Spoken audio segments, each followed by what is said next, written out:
Bonjour Emmanuel et bonjour à tous, bienvenue sur Les Nouveaux Chemins, on est ensemble jusqu'à 11h. Hey, you know what?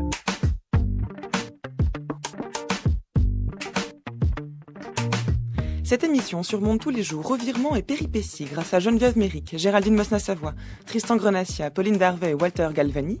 Elle évite de justesse les tragédies musicales grâce à Midia Portis-Guérin à la réalisation cette semaine, avec aujourd'hui à la prise de son cathartique Jean-Michel Bernot.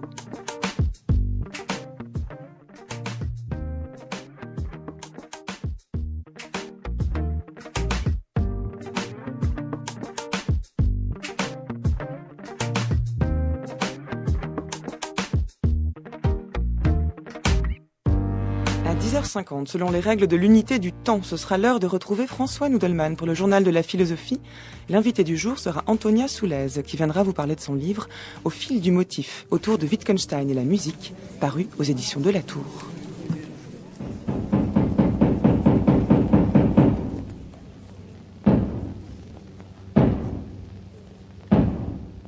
Depuis une décennie, on n'entend plus que le texte, tout le texte, rien que le texte. Ou inversement, plus de texte. Ce qui revient au même. La fête est finie, on ne joue plus à jouer. Le public est un lecteur ou il ne l'est pas. Voilà pourquoi on s'ennuie au théâtre. Moi, j'aime pas du tout le théâtre. Il fallait pas venir, hein. Ah mais non, mais là, justement, là, on n'aurait pas dit du théâtre.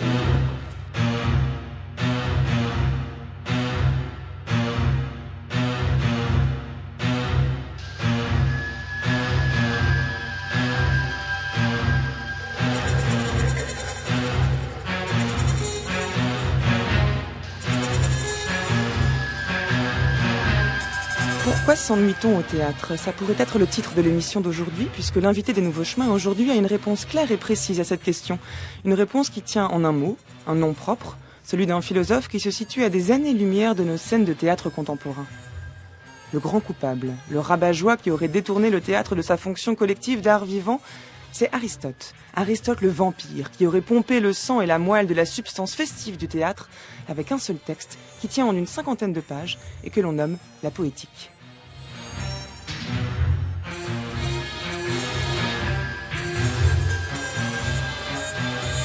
Le but de la poétique, c'est de définir l'art poétique, les différentes formes que l'on peut lui donner, l'épopée, la comédie, la tragédie, l'effet suscité par chacune de ces formes, la manière dont il faut agencer les histoires pour obtenir un effet réussi.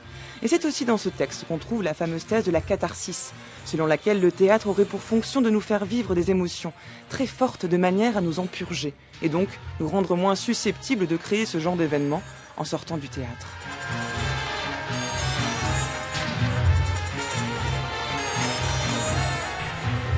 Comment ce texte apparemment inoffensif peut-il être tenu pour responsable de l'évolution, jugée négative, de l'histoire du théâtre en Occident? Peut-il vraiment être tenu pour une machine de guerre contre le théâtre traditionnel, qui vient instaurer ses propres normes néfastes pour l'art vivant qu'est le théâtre? Aristote ou le vampire du théâtre occidental, l'expression est de la professeure de latin et spécialiste des théâtres antiques, Florence Dupont. C'est le titre de son livre et elle est avec nous en studio aujourd'hui pour en parler.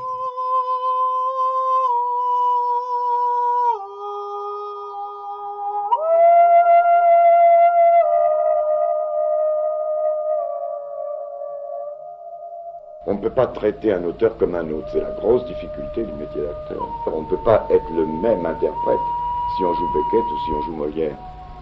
La grande différence va venir d'elle-même. Elle va venir de votre lecture de la chose et de votre connaissance du personnage auteur. Parce qu'il y a toujours une raison au fait que l'auteur ait choisi de montrer tel personnage. Il y a toujours une raison fondamentale à lui-même. Pourquoi Molière écrit Scapin? Il y a une réponse. Il y a certainement une réponse, mais évidemment, pour la trouver, il faut la chercher. Pourquoi Scapin vient entre telle pièce et telle autre pièce? Parce que, comme c'est un grand auteur, il n'a pas redit les mêmes choses, hein, même s'il semble les redire. Pour quelle raison particulière cette pièce a été écrite? Et pourquoi elle a été écrite après d'autres? Ces questions-là, il faut se les poser parce que on obtient des réponses, et des réponses qui sont souvent extrêmement enrichissantes pour le jeu. Tandis que si on va chercher en soi le rapport qu'on aurait avec le personnage et des choses comme ça, on est très vite dans quelque chose qui n'apporte pas de réponse parce que on ne peut pas trouver comme ça. Je pense que l'art de l'acteur n'est pas l'art de sentir, c'est l'art de réfléchir. Bonjour Florence Dupont. Bonjour. Donc votre ouvrage, je le disais en début d'émission, s'intitule Aristote ou le vampire du théâtre occidental. On le trouve aux éditions Aubier. C'est donc dans cet ouvrage que vous déconstruisez Aristote, ou en tout cas vous le tenez pour responsable d'une certaine évolution du théâtre contemporain. On vient d'entendre Michel Bouquet en 86, lorsqu'il était professeur au conservatoire. On vient de l'entendre dire que, selon lui, un bon comédien serait celui qui aurait travaillé l'auteur dont il va interpréter le texte, qui connaîtrait son œuvre, et donc qui aurait une approche, disons, intellectuelle de son travail, mais aussi du théâtre. Et si précisément cette approche intellectuelle du théâtre que vous dénoncez en assignant pour origine le texte de la poétique d'Aristote, et ce serait pour vous la raison pour laquelle aujourd'hui on s'ennuie au théâtre. Oui, il y a beaucoup de questions dans ce que vous venez de dire. Alors, la première chose, c'est qu'effectivement, le titre, c'est Aristote ou le vampire, mais en fait, ce à quoi je m'en prends, ce n'est pas à Aristote en tant que tel, c'est à l'aristotélisme, c'est-à-dire tous ceux qui, et c'est assez récent parce que ça date du XVIIIe siècle, tous ceux qui ont utilisé la poétique d'Aristote pour parler du théâtre. Or, Aristote, en fait, ne parle pas de théâtre. C'est peut-être ça qu'il faut comprendre d'emblée. C'est que, par exemple, vous parliez de la catharsis. Mais la catharsis, elle n'est pas liée au théâtre.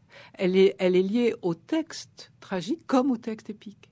En fait, Aristote ne parle de textes qui sont soit répartis entre plusieurs personnes, soit qui ne le sont pas, mais que de toute façon sont lus, puisqu'il dit très clairement qu'une tragédie n'a pas besoin d'être jouée pour s'accomplir totalement.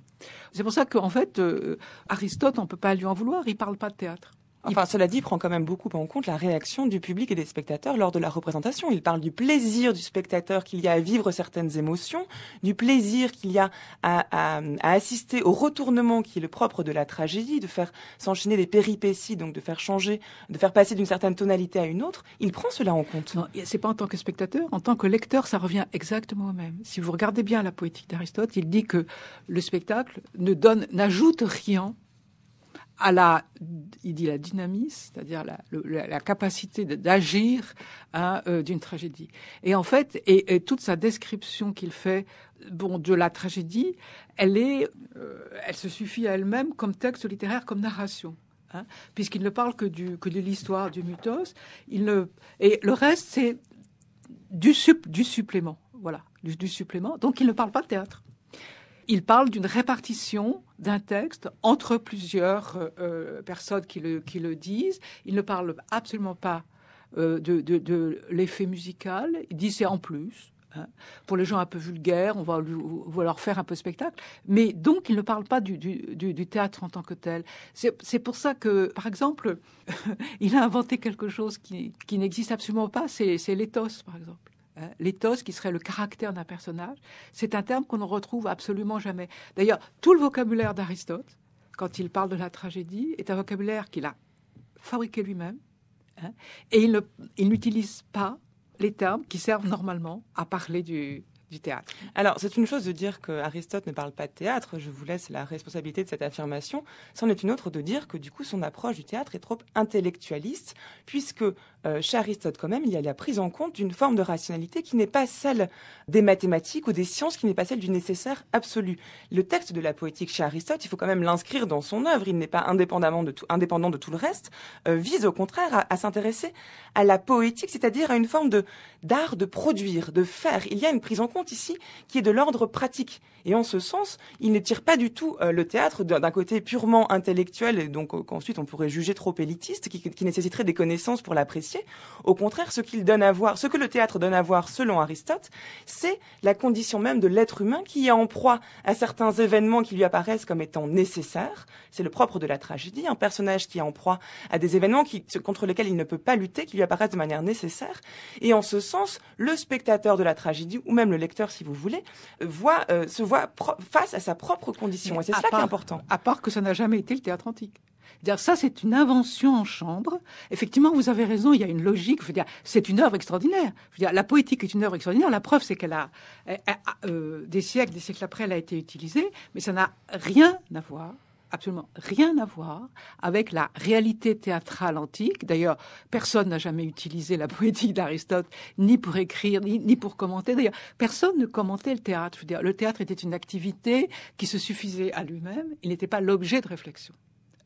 Et en fait, c'est ça qui est très extraordinaire, c'est qu'en dehors de la poétique d'Aristote, qui ne parle pas du théâtre réel, c'est-à-dire qui ne parle absolument pas des concours tels qu'ils avaient lieu, qui ne parle pas de la musique, qui ne parle pas du Des rituel. concours, c'est-à-dire Puisque les pièces de théâtre étaient à Athènes jouées dans un contexte très précis qui était celui des grandes Dionysies, où les poètes concouraient. Donc en fait, s'ils s'étaient véritablement intéressés à la question de comment faire une bonne tragédie dans le contexte des concours des grandes Dionysies, il se serait demandé comment s'écrit la musique, qui est quand même fondamentale. Par exemple, un poète comme Euripide a eu uniquement des victoires parce qu'il écrivait de la bonne musique, alors qu'en fait, ses pièces, par ailleurs, étaient considérées comme nulles. Ce qui est d'ailleurs assez légitime, je crois. C'est pas très bon. Euripide, quand on le traduit, c'est ça que c'est pas très bon. Mais sa musique était géniale.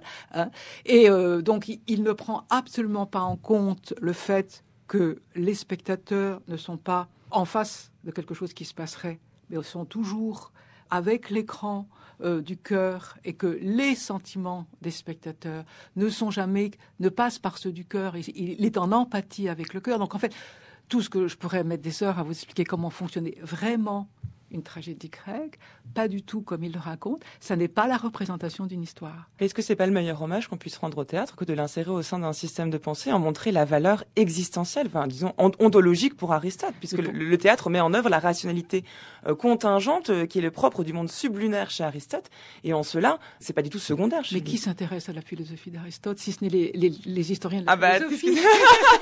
Pardon, mais alors quand même, la philosophie d'Aristote a un intérêt encore aujourd'hui. Ce que vous voulez dire, c'est que d'un point de vue, pour penser l'essence du théâtre, et c'est que le théâtre aujourd'hui, non pas seulement l'essence d'ailleurs, mais au contraire, sa mise en œuvre, cette subsistance aujourd'hui, Aristote n'est pas nécessaire. Aristote nous détourne de cet intérêt. C'est ça. Je pense que c'est pas cela, c'est qu'il n'y a pas d'essence du théâtre, il n'y a pas de continuité. En fait, le théâtre n'existe pas en tant que tel.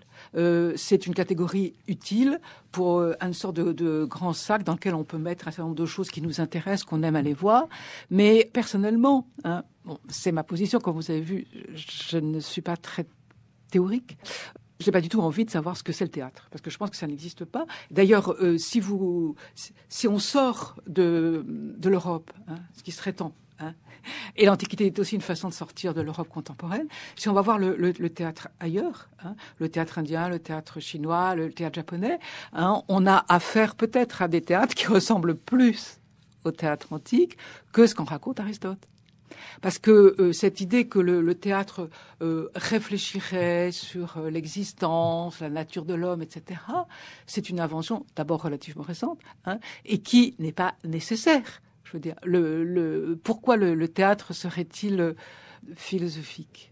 Non, mais alors il y a deux choses. Déjà, quand vous dites quand le théâtre n'existe pas, c'est déjà une position théorique que vous l'admettiez ou non. Dire qu'il n'existe pas, c'est déjà prendre position par rapport à l'existence, à un certain statut du théâtre. Ensuite, s'il n'existe pas et si ce n'est pas intéressant d'y réfléchir, je veux dire, vous le prenez quand même comme un objet de réflexion. Non. Sinon, il y a bien quelque chose à en dire. Dire que le théâtre n'existe pas comme catégorie universelle, ça n'est pas une position théorique. C'est un constat. C'est un constat. Je veux dire, on a un terme qui est le terme moderne théâtre, qui est par exemple inutilisable à Rome. Personne n'a jamais parlé de théâtre à Rome. On parle de jeu scénique. Le mot théâtre en Grèce n'existe pas non plus.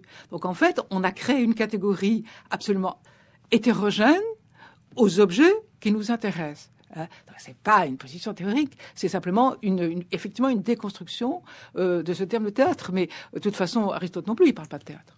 Alors, qui sont les personnes qui parlent de théâtre dans le théâtre antique, justement, puisque en fait, ce que vous reprochez dans votre livre aux relectures qui ont été faites d'Aristote, c'est d'avoir occulté l'importance du théâtre antique à l'époque, et notamment le théâtre antique romain. Oui, mais personne ne parle de théâtre, parce que justement, c'est pas un objet à penser, c'est pas un objet de pensée. Il y a beaucoup de sujets qui sont des objets de pensée dans l'Antiquité. Il y a la politique, il y a la morale, etc. Quand vous dites que personne ne parle de théâtre, c'est pas l'Antiquité. Oui, personne n'en parle. Et d'ailleurs, c'est terrible. C'est d'ailleurs terrible parce que lorsqu'on cherche des documents, on n'en a pas.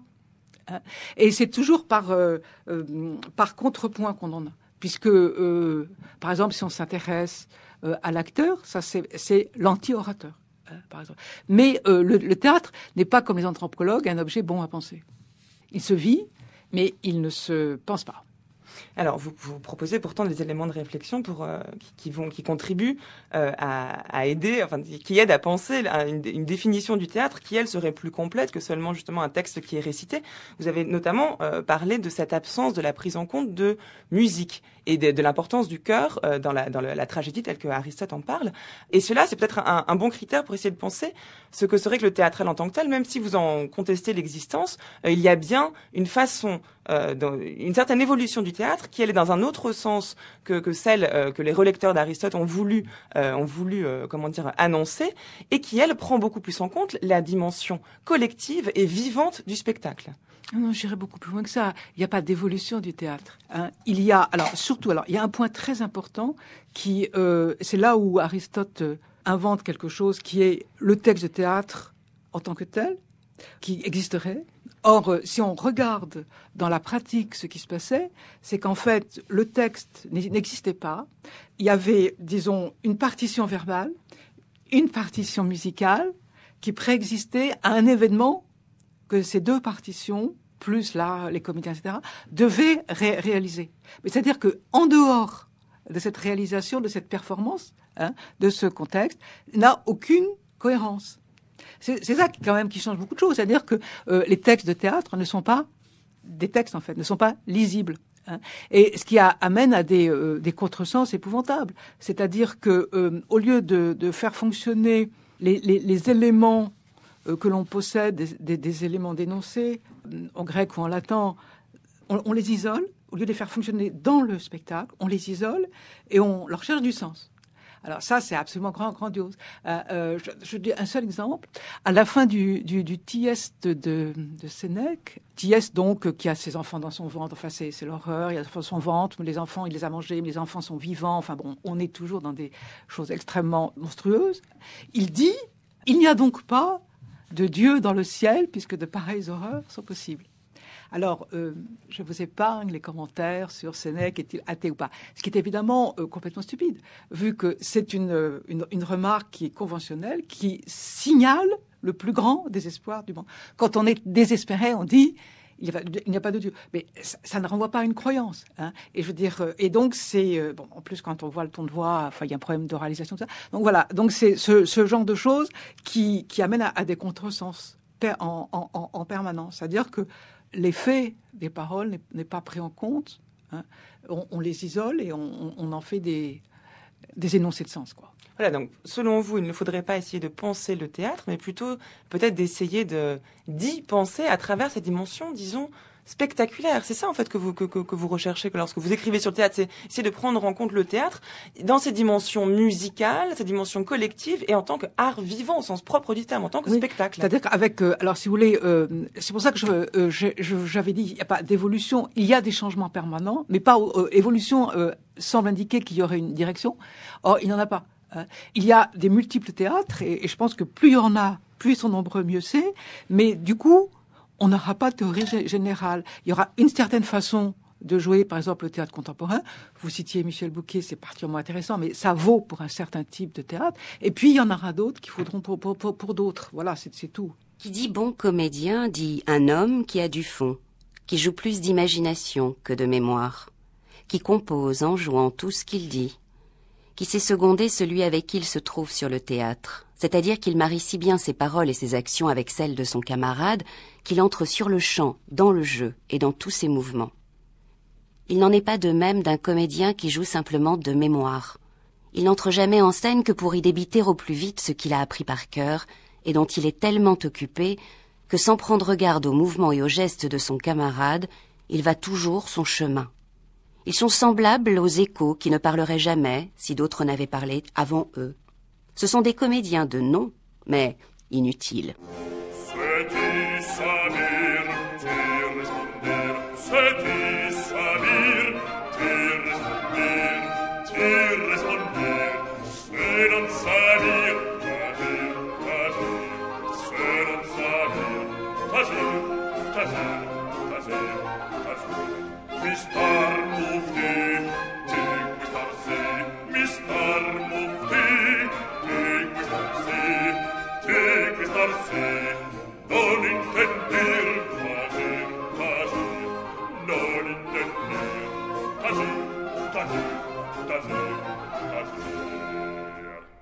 Mahometana. Hey bala, hey bala, hey bala, bala, bala, hey bala, hey bala, hey bala, bala, bala. Como Camara. Giurdina, Giurdina. Giurdina. Giurdina. Giurdina. Giurdina. Giurdina, Giurdina, Giurdina.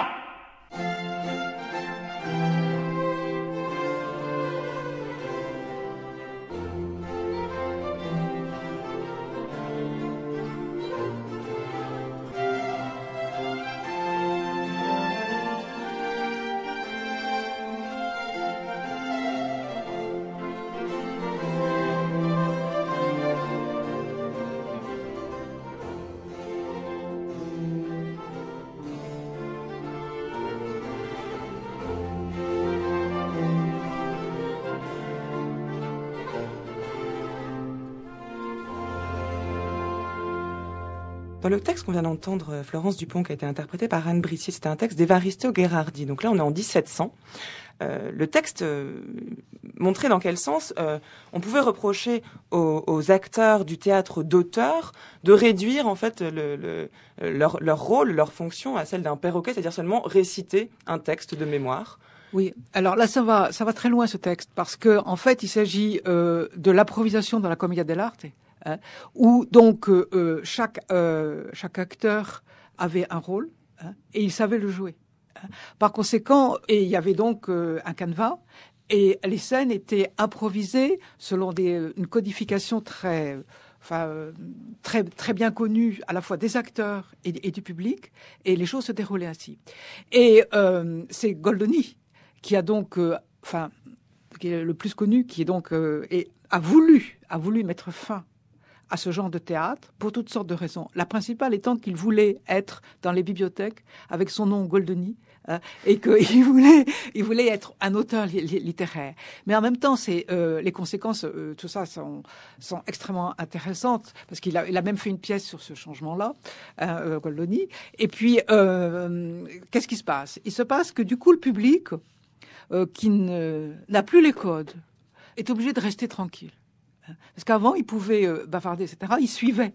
Comme aujourd'hui, nous, on suit une série à la télé parce qu'on sait très bien comment ça va se passer. Là, ils suivaient facilement. Donc, il y avait une interaction et une vie du public. Goldoni a fait taire le public. Et alors, ce qui est extraordinaire, c'est comme le public s'était mis à s'ennuyer, Goldoni a dit, pour le distraire, on va lui mettre des personnages qui lui ressemblent. Et c'est comme ça qu'il a fait des personnages de gondoliers, de pêcheurs, etc. Donc en fait, on voit comment tout ça se tient, c'est-à-dire un théâtre littéraire mène à un théâtre de la représentation, dans le cas particulier de Goldoni. Donc c'est particulièrement intéressant, cette affaire-là, et parce que vraiment le XVIIIe siècle, c'est vraiment un très grand changement dans le théâtre. C'est le moment de l'aristotélisme, au sens Aristote ultralibéral. Enfin, alors justement, nous dire, voilà, la boucle est bouclée avec Aristote. En quel sens est-ce que vous dites que c'est le moment de l'aristotélisme, justement, au XVIIIe siècle ? C'est-à-dire qu'en fait, c'est donc un théâtre littéraire. C'est-à-dire qu'on en vient à un moment où un texte est écrit, puis interprété. C'est-à-dire que le sens vient du texte et la façon de le jouer vient du texte et non pas d'un code extérieur qui ferait que le texte ne serait là que pour faire fonctionner le code. Là, donc, c'est évidemment progressif, on peut pas généraliser comme ça, mais disons que ça va jusqu'à la fin du XIXe siècle, avec le théâtre.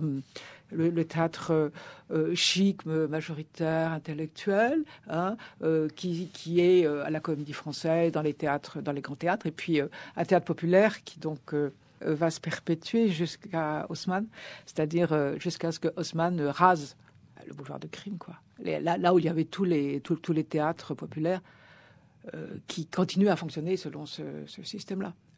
Mais pourquoi le 18e, et particulièrement en France ? C'est parce que, c'est pour ça que je disais Aristote ultralibéral, c'est le moment où tout le monde a le droit de faire du théâtre, tout le monde a le droit d'ouvrir des théâtres. C'est-à-dire qu'en fait, il n'y a plus avant, c'était le roi, c'était les privilèges du roi pour les théâtres. Tandis que là, tout le monde peut ouvrir les théâtres. Mais est-ce qu'il n'y a pas quand même un juste milieu entre d'un côté un théâtre qui serait trop intellectuel ou qui ne serait que l'interprétation d'un texte qui le préexiste et qui a pour but de délivrer un message ou en tout cas d'émettre du sens, et de l'autre un théâtre ultra populaire, un théâtre disons qui va dans la rue, qui consiste en une succession de farces et de gags qui a uniquement pour but de faire rire son public. Il y a quand même au théâtre, si on revient un siècle en avant, même au XVIIe siècle, l'apparition d'une forme de théâtre dans lequel on intègre une dimension qui est justement musicale. Vous en parliez tout à l'heure, avec, je pense notamment au Bourgeois gentilhomme de Molière, où il y a une grande part accordée au ballet, à la danse et à la musique. Et là, on montre bien que le théâtre n'est pas seulement soit la récitation d'un texte, soit le pur corps qui s'exprime et qui est indépendamment de tout texte et qui ne cherche pas à faire sens. J'ai du mal à m'exprimer. Parce qu'en fait, d'abord, on est au XVIIe et pas au XVIIIe, avec les ballets. Et ensuite, il ne s'agit pas d'avoir deux types de théâtre. Hein. Il s'agit que... Alors, au XVIIe, on en est... encore et complètement dans un théâtre qui n'est pas paradoxalement aristotélicien. Puisqu'en fait, le théâtre de Molière est complètement codifié. Et je pense que... Alors, en ce qui concerne Bourgeois gentilhomme n'est pas une comédie-ballet, c'est un ballet. Oui, c'est ce que vous dites. Hein. C'est un ballet, c'est un ballet. C'est une commande qui a été faite à Lully. Et pourtant, on lit le texte, on peut l'étudier et le lire comme étant un texte à part entière, indépendamment des scènes de ballet. Oui, mais c'est justement un contresens total. Et qui a été fait très longtemps. Mais c'est tout à fait extraordinaire, puisque si on regarde vraiment, si on travaille la pièce, telle qu'elle a été jouée par Benjamin Lazare en particulier, avec la musique, on s'aperçoit que le sujet, le vrai sujet, c'est que la danse et la musique... Est-ce que la danse et la musique peuvent être données en spectacle en dehors de la cour? Et et donc en fait, parce que les bourgeois ne comprennent rien. Et donc la grande astuce de la comédie-ballet, c'est d'intégrer les deux ensemble, c'est-à-dire d'une part la comédie. Mais c'est la comédie qui fait rire, là. Et c'est pas la musique et la danse qui font rire. On n'est donc pas du tout dans un spectacle qui serait musical et populaire, et puis littéraire. Donc, en fait, on a ça. Et alors, ce qui est tout à fait extraordinaire, c'est absolument génial pour gentilhomme, c'est-à-dire qu'en fait, celui qui n'entend pas la musique, qui ne comprend rien à la danse, il est sur scène et il fait rire. Donc, en fait, le gentilhomme est fait pour un public de nobles qui apprécie le ballet et qui rit du type qui n'apprécie pas le ballet. Et en même temps, quel est le sujet ? Le sujet, ça consiste à dire, comme donc l'a très bien dit de Denis Podalides dans sa mise en scène récente, là, du gentilhomme, quel est le sujet ? C'est comment il va pouvoir entrer dans la danse, si je peux dire.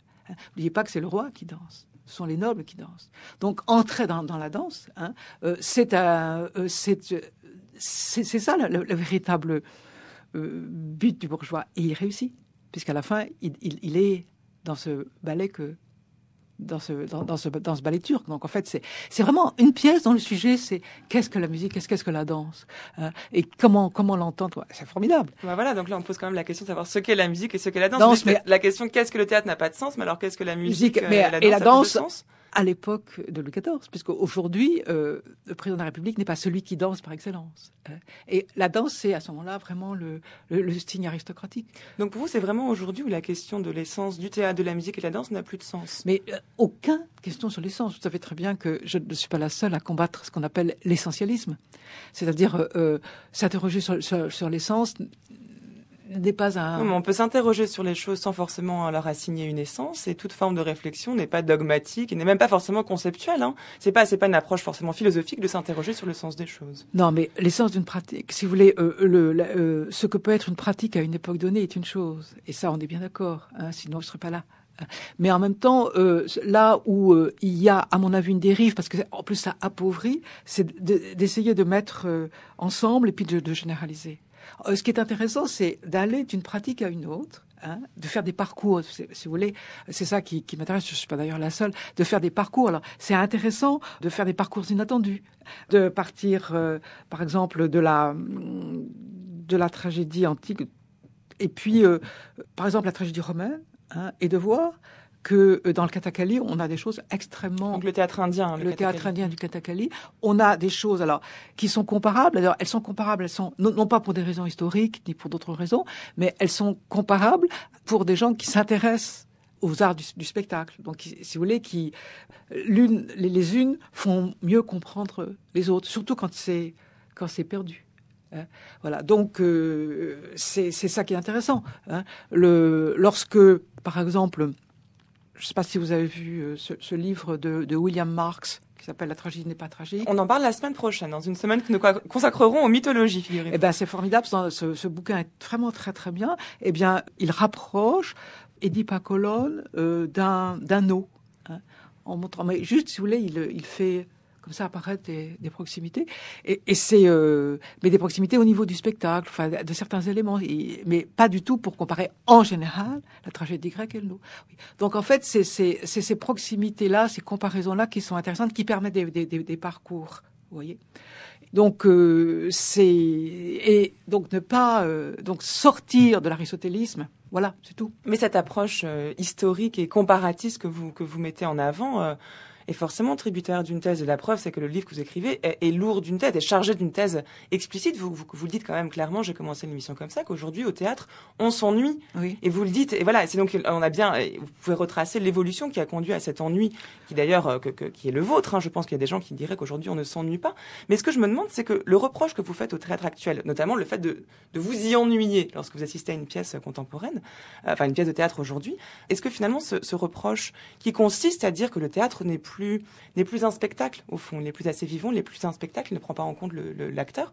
Est-ce que finalement, on ne peut pas considérer qu'il y a eu un glissement qui s'est opéré, désormais, cette dimension-là, c'est le cinéma c'est le cinéma qui est spectaculaire et plus le théâtre? Je crois pas, parce que le cinéma a le gros inconvénient de confondre l'acteur et le personnage. Mais quand je dis je m'ennuie au théâtre, ça veut dire que pas tous, hein. Mais parce que par exemple, je pense qu'il y a beaucoup de La Biche ou de pièces comme ça, de vaudeville, que j'adore, hein, parce que franchement là c'est codifié, c'est bon. Hein. Mais ce qu'il y a, c'est ce que je trouve extrêmement ennuyeux, c'est le théâtre qui prétend faire entendre un texte qui serait plein de sagesse, de pensée, etc. Enfin bon. Et je trouve ça, je veux dire, j'ai pas envie d'aller au théâtre pour ça. Hein. J'ai vraiment envie d'aller au théâtre pour faire du vrai spectacle. Et le fait, par exemple, pour revenir là-dessus, mais substituer le texte à la musique, c'est quand même catastrophique. Hein. Je veux dire, et ça, on a beau lutter en ce qui concerne le théâtre ancien. Les gens continuent à jouer, les metteurs en scène continuent à jouer sans musique. Mais imaginez, hein, vous avez Don Juan, on ne vous joue que le livret. Je veux dire, c'est fou, ça. Évidemment, c'est excessif. Mais c'est étonnant. Hein, parce que c'est le même système. C'est-à-dire que vous avez des rôles qui sont des rôles qui se définissent par la voix. Hein, en particulier dans la tragédie romaine. Ou des séquences qui se définissent par un certain type de voix. Vous supprimez toute cette sonorisation.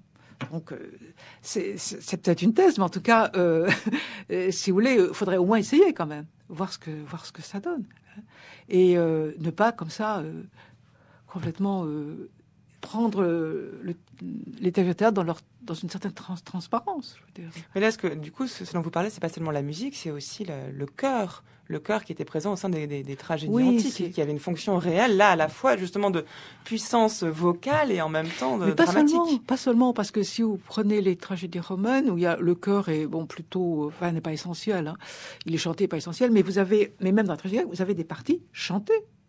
Mais elles sont complètement supprimées. Et ces parties chantées sont essentielles. Par exemple, pour la compréhension d'une pièce. Si je peux prendre un court exemple, prenons une pièce que tout le monde connaît, qui est l'Antigone de Sophocle. L'Antigone de Sophocle, elle est construite de la façon suivante. Lorsque Antigone va mourir, elle traverse l'orchestra en chantant. Elle sort du palais en chantant, et le chœur chante avec elle. Elle chante son propre chant de deuil. Tout le monde sait ça. Bon. Et du coup, tout le monde pleure. Enfin, je veux dire, puisqu'ils sont venus pour ça, ils pleurent. À la fin, Créon, donc le tyran, hein, subit la mort de son fils, la mort de son épouse et aussi son erreur. Il chante. mais il chante seul. C'est-à-dire que le chœur refuse de chanter avec lui. C'est tout, la structure de la tragédie, elle est là. Mais donc, là, si vous voulez, celui avec qui on chante, celle avec qui on chante, c'est Antigone. On ne chante pas avec Créon. Voilà. Donc, c'est pas la peine d'être rigole et d'écrire sur Antigone. Je veux dire, c'est ça. C'est-à-dire qu'en fait, du coup, qu'est-ce qu'il y a? Il y a eu une empathie avec Antigone, hein, et à la fin, il y a une écoute esthétisante et uniquement esthétisante du chant de Créon. C'est ça qu'est le spectacle d'Antigone. Bon, donc si vous le supprimez, si vous en faites un cours, hein, sur la loi, le truc, le machin, hein, eh bien, je pense que moi, en tout cas, je m'ennuie. Oui, il me semble que ces éléments-là que vous avancez, c'est la façon dont une pièce et la façon dont elle va être mise en scène fait sens de manière non verbale, sans métadiscours sur la pièce.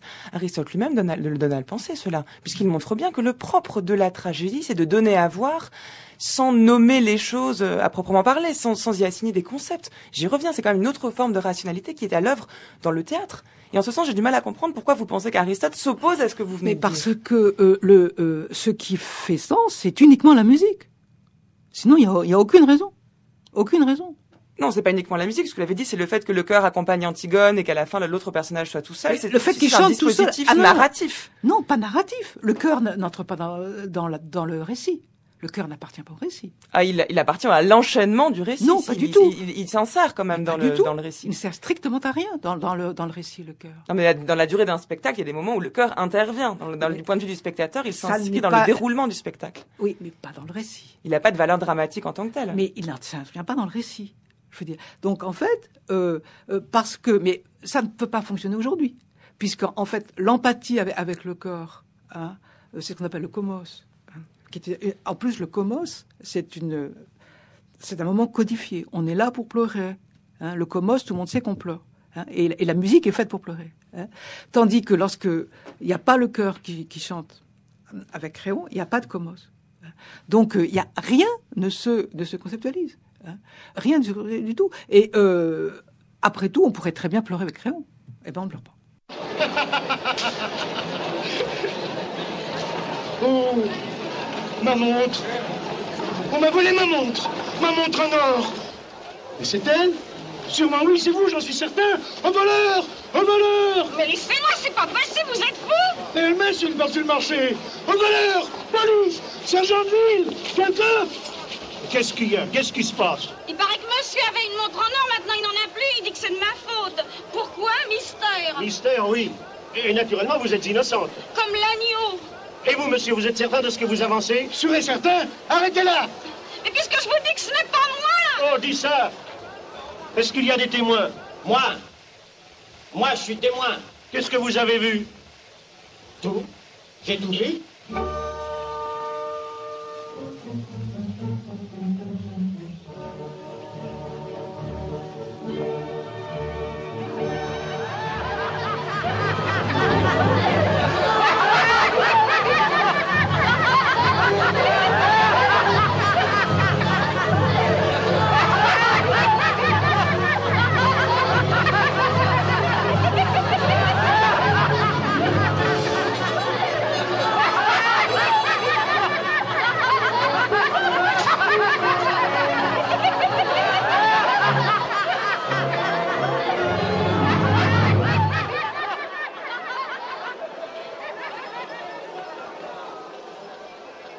Alors, qu'est-ce que vous avez à dire maintenant? Mais rien, je ne dis plus rien. Excusez-moi, tout le monde peut faire une erreur. Une erreur peut-être, mais pas une erreur judiciaire. Alors je peux m'en aller? Ben oui, vous êtes libre. Tant mieux, parce que moi j'adore ça, la liberté.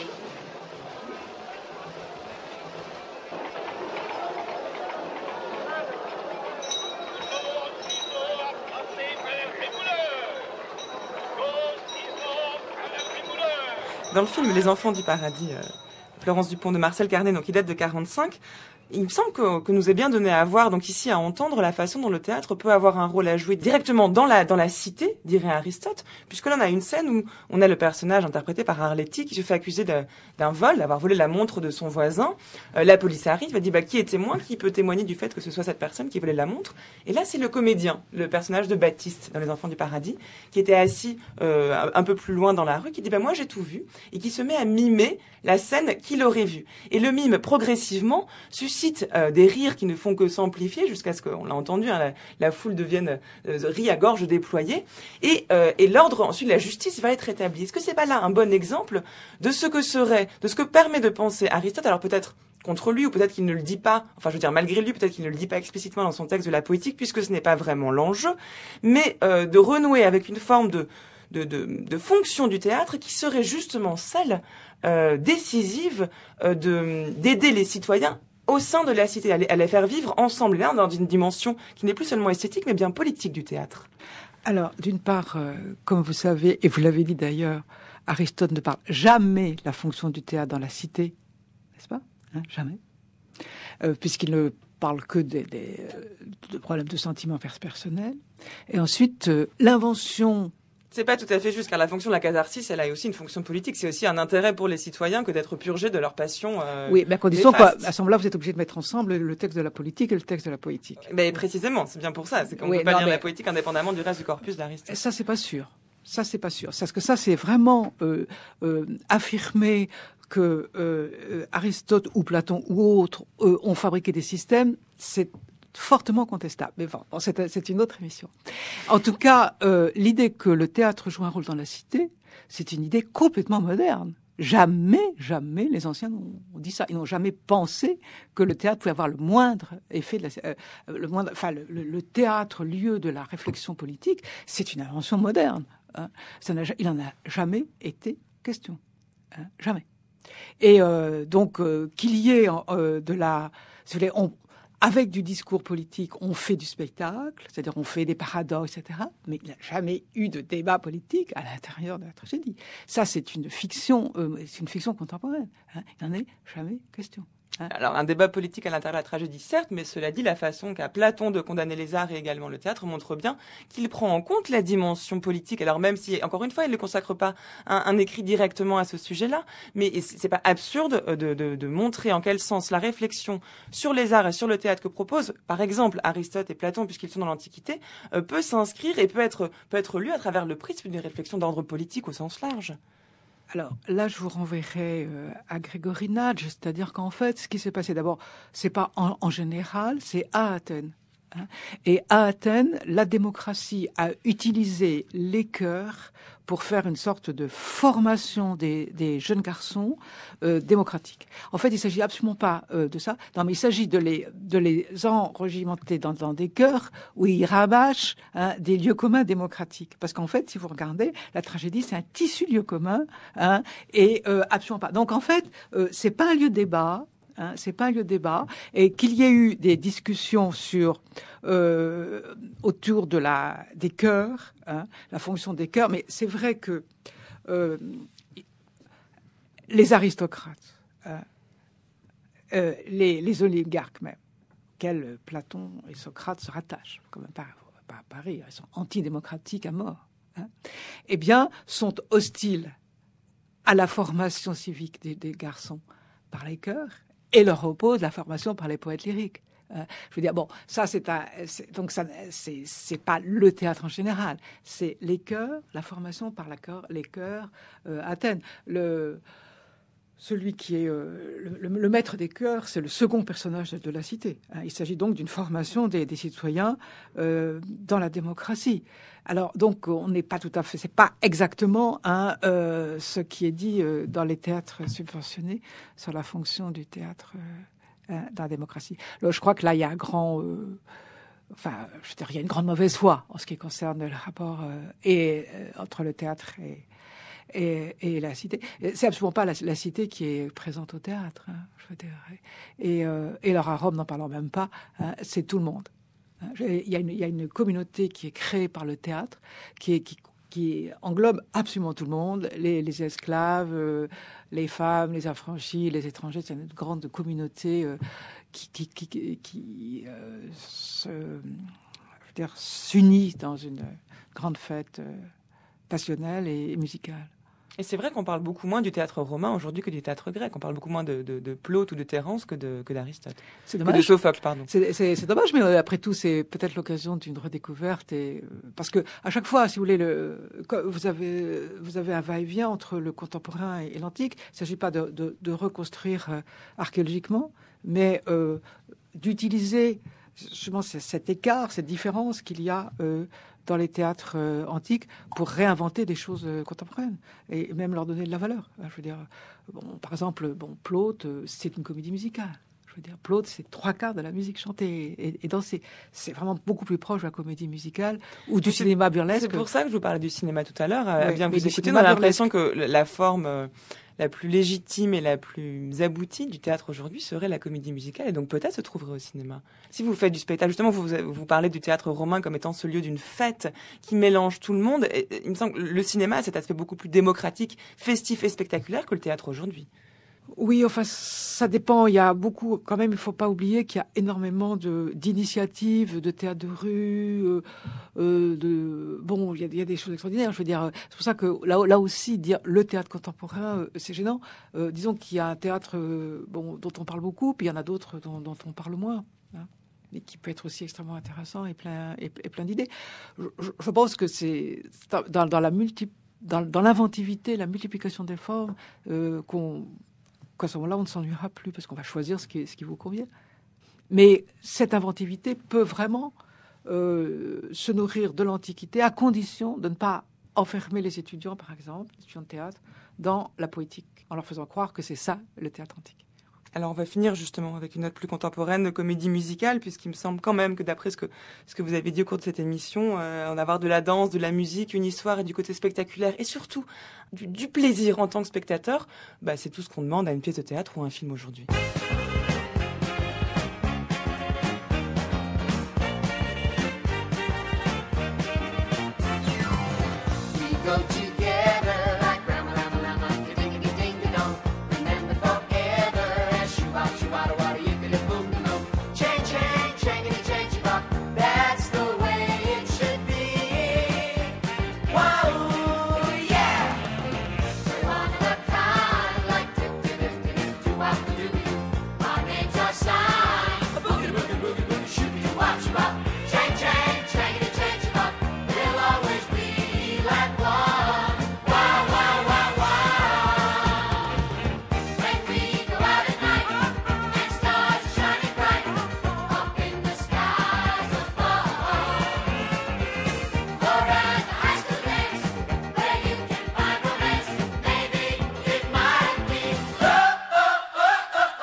C'est l'effet Grease, on se met à danser en studio, Florence Dupont.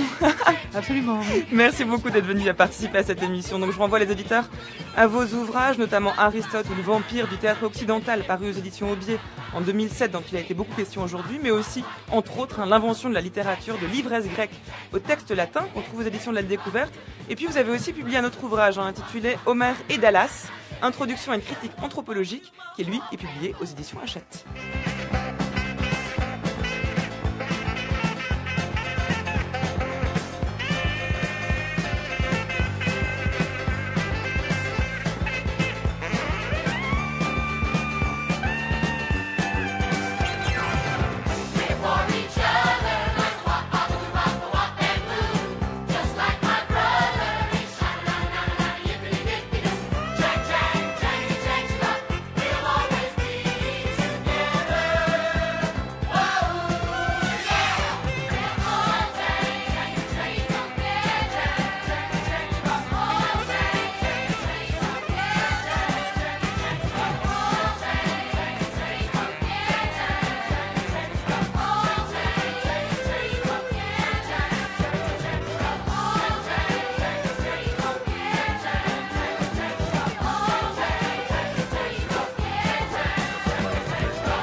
Il est 10h50, vous écoutez France Culture, vous êtes sur les nouveaux chemins de la connaissance et c'est l'heure de retrouver, comme tous les jours, le journal de la philosophie.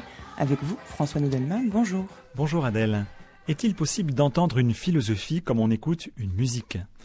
Wittgenstein aurait aimé qu'on le lise en mesurant à quel point la musique fut importante pour lui.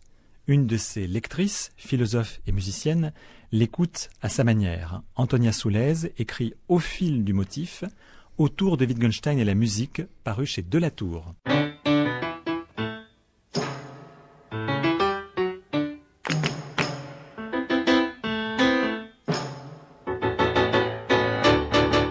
Bonjour Antonia Soulez. Bonjour. Vous êtes professeur à l'université de Paris 8 et vous revenez à l'un de vos auteurs, Wittgenstein, pour parler de musique. Peut-être on pourrait commencer par cette idée d'une oreille spéciale, d'une oreille acoustique qui serait nécessaire pour lire Wittgenstein, et peut-être bien d'autres d'ailleurs. Qu'est-ce que c'est qu'une oreille acoustique ? D'abord, l'expression est de Karl Kraus.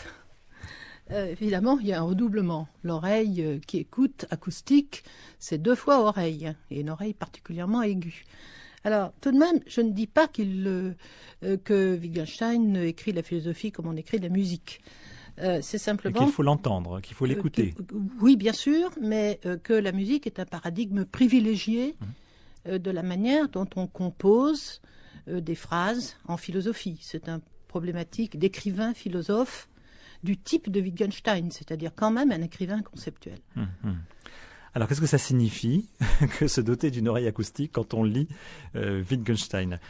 Parce qu'en fait, c'est ça qui est intéressant, c'est pas seulement, vous ne cherchez pas à identifier une théorie de la musique par Wittgenstein, mais beaucoup plus une approche déjà aussi de l'autonomie du musical, ce que vous appelez l'autonomie. Hein. Oui. Donc, quel est votre propos ? Est-ce que c'est une autre lecture de Wittgenstein ? Est-ce que c'est une autre approche de ce que c'est que la musique ?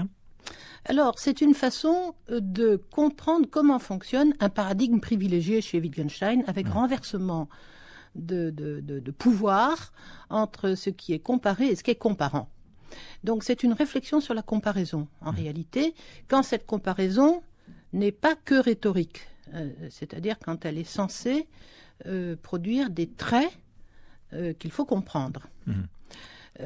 Alors, c'est un peu sur ce que c'est que comparer que porte mon approche. Mais je ne dis pas que la philosophie s'écrit comme la musique, encore que il y ait une remarquable image qu'on peut appeler une analogie dans un sens très particulier dans le Tractatus, et même, je dirais, au cœur du Tractatus, puisque la partition musicale est une des projections, au sens technique, de l'idée, pas exactement de l'idée d'ailleurs, mais de l'œuvre musicale qu'on ne peut pas définir, comme par exemple la 9e symphonie de Beethoven ou une autre œuvre. Voilà, donc la philosophie pourrait être considérée comme une sorte de partition. Quand on essaie de dire quelque chose à propos de la musique, on peut être dans l'analyse ou on peut aussi être dans la compréhension. Alors, qu'en est-il du rapport de Wittgenstein à la musique dans cette répartition entre analyse et compréhension ? Alors, l'analyse, du point de vue de l'analyse, par exemple de l'analyse d'une phrase, parce qu'au fond, ce qui est au cœur de cette démarche par laquelle j'essaie de comprendre ce que Wittgenstein n'entend par comparaison, dans un sens non rhétorique, se trouve évidemment la question sémantique, si vous voulez, du sens de la phrase, du sens de l'énoncé, et ça on le sait bien, hein, c'est la nouveauté qu'il a apportée à la philosophie.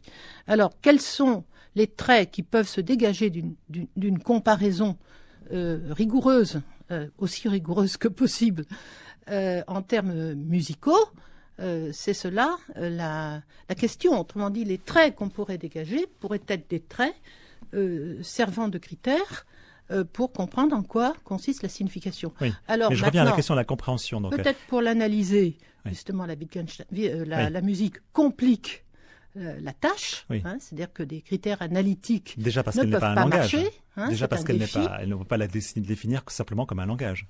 Comme un langage qui n'est peut-être pas analytiquement réductible.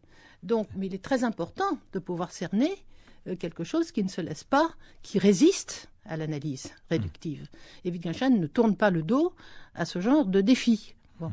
Et la deuxième chose, c'est que comprendre la musique doit donc s'entendre autrement que donner des règles d'explication, par exemple, au sens analytique du mot. Donc, si vous voulez, c'est un peu un pavé dans la mare de la pensée analytique qui la complique, mais qui ne la dénie pas.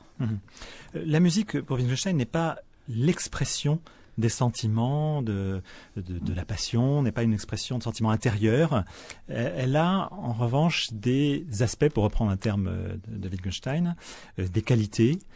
Qu'est-ce que ça change par rapport à notre écoute que de considérer que la musique n'exprime pas des sentiments universels, mais qu'elle a, je crois que c'est dans les remarques mêlées qu'il dit qu'elle a des physionomies en quelque sorte. C'est comme des airs de famille. On peut observer des physionomies, mais ça ne veut pas forcément dire pour tout le monde que tel sentiment était exprimé par la musique.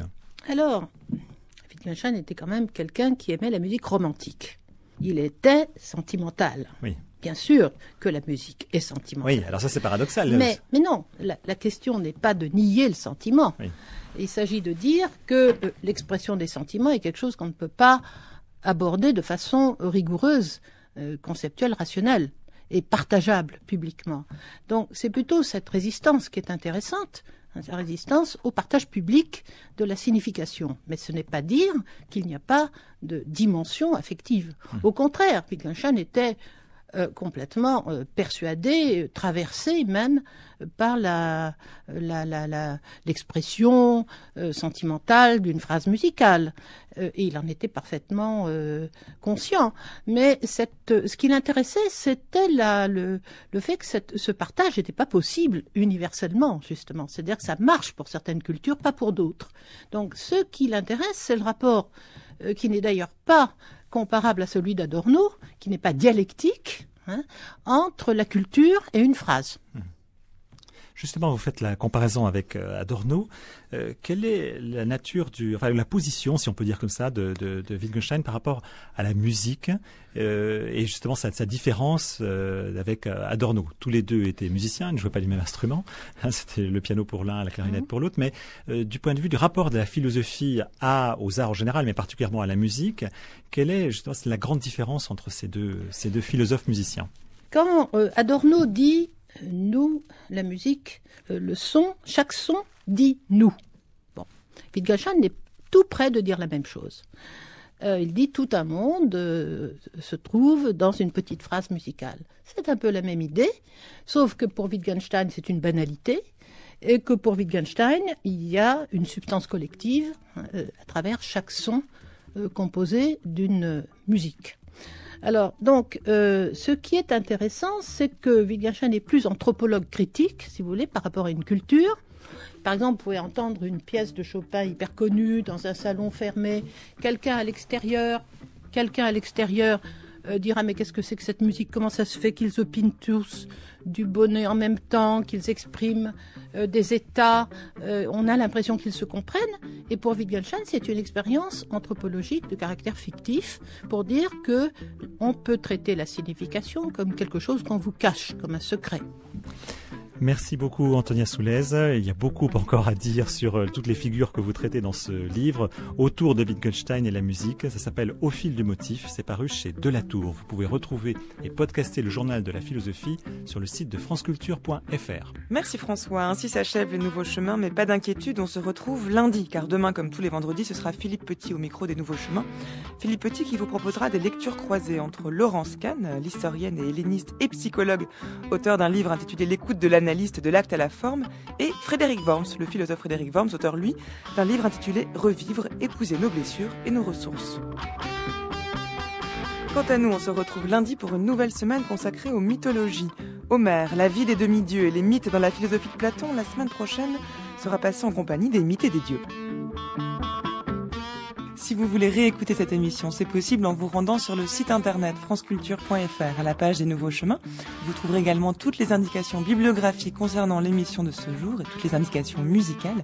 Et vous pourrez également télécharger, podcaster cette émission afin de l'installer dans votre ordinateur ou sur votre lecteur MP3 pour pouvoir l'écouter où vous voulez, quand vous voulez.